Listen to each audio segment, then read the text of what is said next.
25টি উট হলে একটি উটের বাচ্চা যাকাত দিতে হয়, 30টি গরু হলে একটি গরু যাকাত দিতে হয়, 40টি ছাগল হলে একটি ছাগল যাকাত দিতে হয়, 18 মণ 30 কেজি শস্য হলে 20 ভাগের 1 ভাগ শস্য ওসর দিতে হয়, 18 মণ 30 কেজি শস্য হলে 20 ভাগের 1 ভাগ শস্য ওসর দিতে হয়, 20 মিসকাল 7.5 ভরি স্বর্ণ হলে বাজার মূল্য জিজ্ঞাসা করে শতকরা 2.5 টাকা যাকাত দিতে হয়।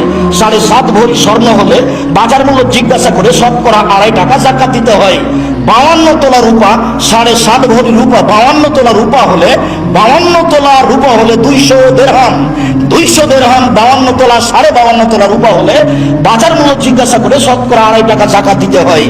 এইবার রূপা নয়, স্বর্ণ নয়, আপনার দোকান বরাদ্দ করা আছে, যে টাকা সহজে নেওয়া যাবে, মানুষকে ঋণ জাকাত দেওয়া আছে, ঋণ কর্জ যেটা সহজে নেওয়া যাবে, যেটা ছেলে মেয়ের নামে ডিপিএস খোলা আছে সেই টাকা, যেই টাকা ব্যবসায় দেওয়া আছে সেই টাকা, যেই টাকা ব্যাংকে আছে, সব মিলে যদি রূপার হিসাবে প্রায় 30, 35, 40 হাজার টাকা হয় তাহলে শতকরা 2.5 টাকা যাকাত দিতে হবে।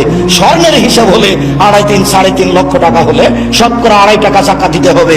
এই ধরনের যত টাকা জমা আছে ব্যাংকেও আপনার কাছে, ব্যবসা বাণিজ্যে, সব টাকা যদি স্বর্ণের হিসাবে প্রায় 3 লক্ষ টাকা হয়, রূপার হিসেবে যদি 35 থেকে 40 হাজার টাকা হয় তাহলে শতকরা 2.5 টাকা যাকাত দিতে হবে। আপনি যাকাত দিতে বাধ্য। শুনুন,